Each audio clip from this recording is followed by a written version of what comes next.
Uma boa noite a todos. E a boa vontade, a energia de vocês possam me ajudar a tornar útil a nossa conversa, o nosso bate-papo sobre o capítulo 16. Não se pode servir a Deus e a Mamon. Jesus, numa dos seus ensinamentos, ele disse que não se podia servir a dois senhores, porque acabaria amando um e desprezando o outro. Que então não se poderia servir a Deus e a Mamon, onde Mamon significa a riqueza, os bens materiais, enfim, as coisas do nosso mundo. E às vezes as pessoas ficam pensando, puxa, mas se eu não posso ter ligação com as coisas materiais, será que eu não posso ter um carro? Eu não posso ter o meu celular? Eu não posso ter meus momentos de lazer? Eu não posso ver a minha televisão em que toda semana eu vejo as vitórias do Corinthians? Seguidamente, né? Mas realmente não é nada disso. Nós somos espírito, mas estamos aqui no planeta Terra. Nós estamos vivendo aqui onde necessitamos, né, dos bens materiais, inclusive para a nossa sobrevivência.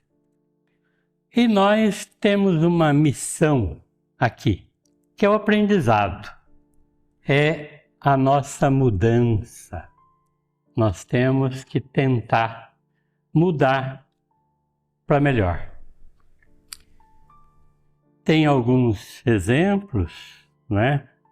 Agostinho, por exemplo, era um menino levado, muito arteiro, em que uma vez ele roubou na feira uma pera, sem necessidade, porque ele tinha posses, mas ele queria sentir aquela sensação. E a mãe dele sempre orava muito para que ele fosse bom. E aí ela, conversando com o padre uma vez, ele falou, olha, do tanto que a senhora reza, ele não tem outro caminho a não ser endireitar. E ele foi pai, e mais ou menos com 30 anos ele estava à sombra de uma árvore e ele ouviu um coral de crianças cantando uma música muito bonita, uma música religiosa. E ele olhou, viu que não, que aquele coral não era dali. Ele se tocou bastante, saiu correndo, chegou em casa e abriu a Bíblia e deu certo que no salmo que ele abriu estava escrito: por que se importa tanto com os bens materiais se o que vale são os espirituais? E ele se transformou em Santo Agostinho, que aparece no Evangelho, inclusive, em várias passagens. Certa vez Jesus se aproximou de Pedro e perguntou para ele: Pedro, você me ama? Ele: claro, mestre, eu te amo muito. E Jesus falou: então, apacentas as minhas ovelhas. Daí a pouco, mais tarde, Jesus voltou a encontrar com Pedro e perguntou: Pedro, você me ama? Ele falou: mestre, eu já disse que te amo muito.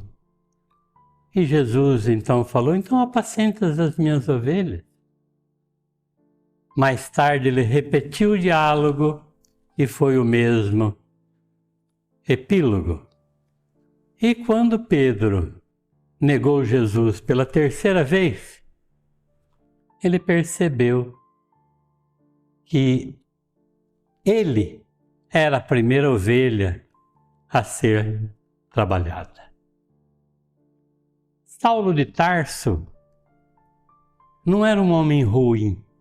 Ele tinha um cargo importante no reino e ele seguia as leis em voga na época, leis materiais. E na estrada de Damasco, ele ouviu Jesus dizer, Saulo, Saulo, por que me persegues?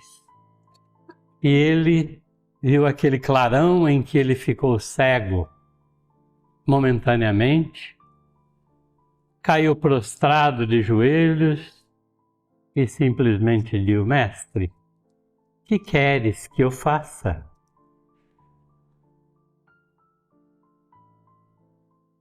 E se transformou no grande apóstolo Paulo de Tarso. Então, nós temos que lembrar que nós somos espírito, mas vivemos aqui na carne. Nós temos que viver na matéria e nos elevarmos em espírito, porque toda essa vida nossa, as várias vivências de uma vida só, são experiências que servem para o nosso aprendizado. Nós já fomos ricos, fomos pobres, fomos miseráveis, fomos moradores de rua. Tudo nós estamos aqui para o nosso aprendizado, a nossa evolução espiritual. E nós temos então que tentar sempre nos melhorar, fazer a nossa reforma íntima, né? Vamos lembrar de Zaqueu, que era um homem rico, cobrador de impostos, chefe dos publicanos, em que a Bruna fala que era do meu tamanho, mas eu acho que era do tamanho do Dalton, né? E que ele queria ver Jesus passar na estrada de Jericó. E ele então, como ele era baixinho, ele subiu numa árvore. E Jesus, ao passar, olhou para cima, ouviu e disse, Zaqueu, desce depressa, porque hoje me convém pousar em tua casa. Desce da árvore, mas desce também do pedestal, do seu orgulho, do seu egoísmo, da sua cobiça. E Jesus foi muito criticado porque ia passar a noite na casa de uma pessoa de má vida, considerado por todo o povo daquela época. Mas Jesus disse, hoje a salvação chegou à sua casa. E ele então, Zaqueu então, disse que iria doar metade dos seus bens aos pobres. E que aqueles que ele tinha prejudicado, ele ressarciria 4 vezes mais, porque sentiu a mudança com a aproximação de Jesus. E ele, então, se afastou, com essa transformação, se afastou de Mamon, porque o apego aos bens materiais é o maior obstáculo à nossa evolução espiritual. Nós sempre temos que pensar: quem somos nós? Onde estamos? O que é meu aqui? E nós vamos ver que nós somos espírito em busca de um aprendizado, de uma melhora na vida espiritual, sabendo que estamos nesta vida necessitando de bens materiais e que nada nos pertence. Nós somos simples gestores, nós não somos donos de nada, porque até o nosso corpo nós devolvemos quando deixamos a Terra. Então, nós temos que estar sempre lembrando para não nos afastarmos da caridade. Que eu não coma um pão sozinho, que eu possa dividir em 2 pedaços. Nós sabemos que a riqueza, ela é o maior excitante do orgulho, do egoísmo, da vida sensual.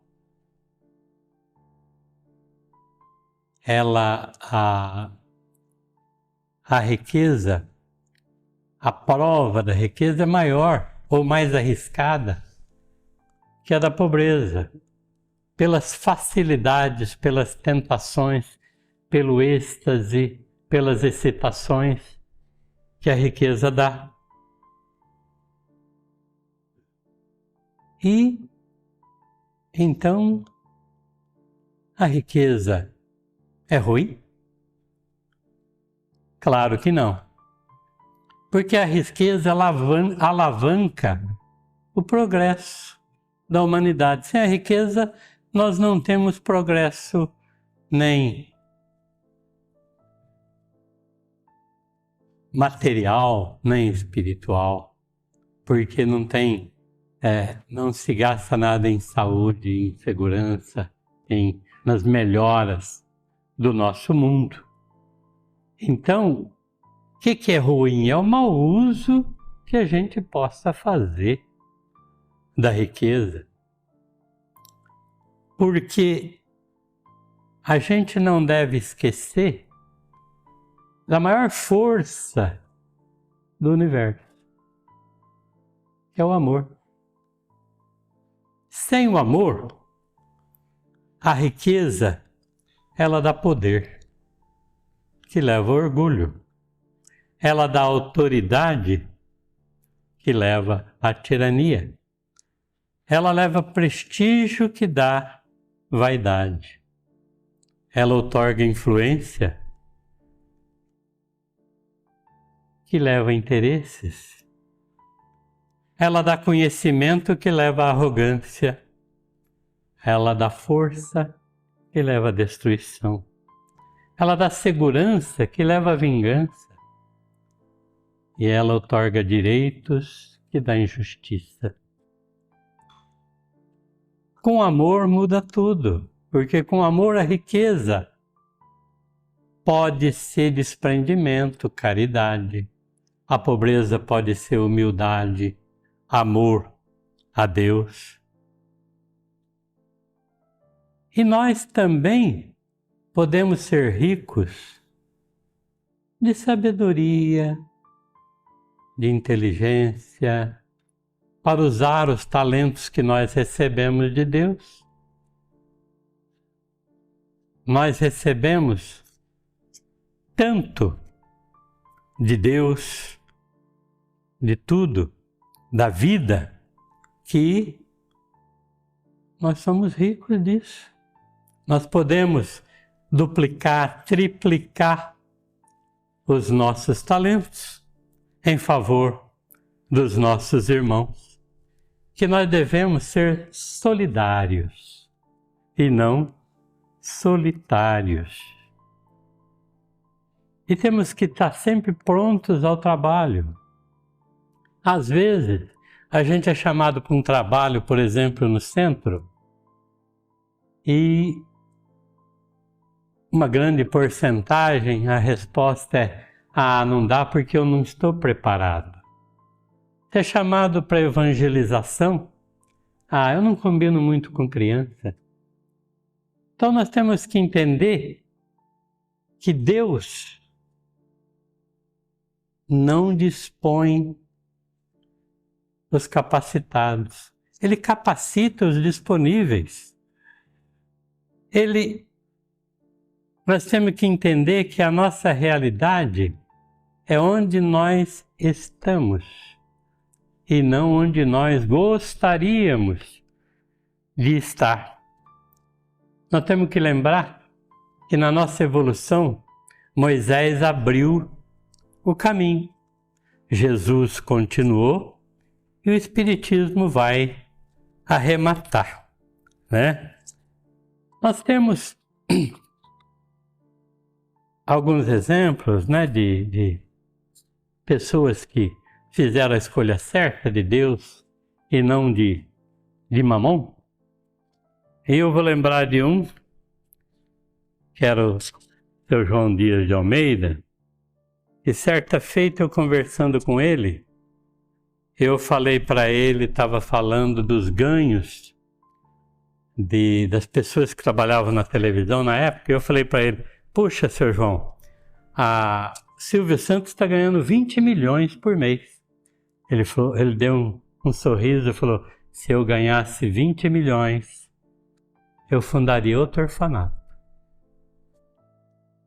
E eu vou ler uma biografia de outra pessoa que também vem bastante dentro do tema. Vamos chamar o Zaqueu, que vai ter a vida mudada, transformada ao conhecer Jesus, sendo considerado uma pessoa de má vida por ser cobrador de impostos. Naquela época, o próprio Zaqueu já conhecia a corrupção. Ele resolveu modificar a sua vida porque já tinha uma semente dentro dele que o cutucava e lhe dizia que aquele caminho não era o melhor.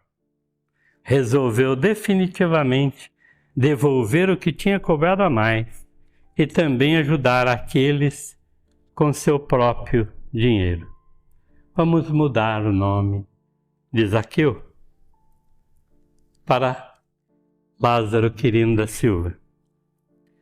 Tão pequeno quanto Zaqueu, encontrou no Espiritismo uma nova vida, novo jeito de dar comida àqueles que tinham fome. Naquela época em que os espíritos se aproximavam dele, sentia o sofrimento dos espíritos doentes e também seguia, ao mesmo tempo, os conselhos dos espíritos protetores mais elevados.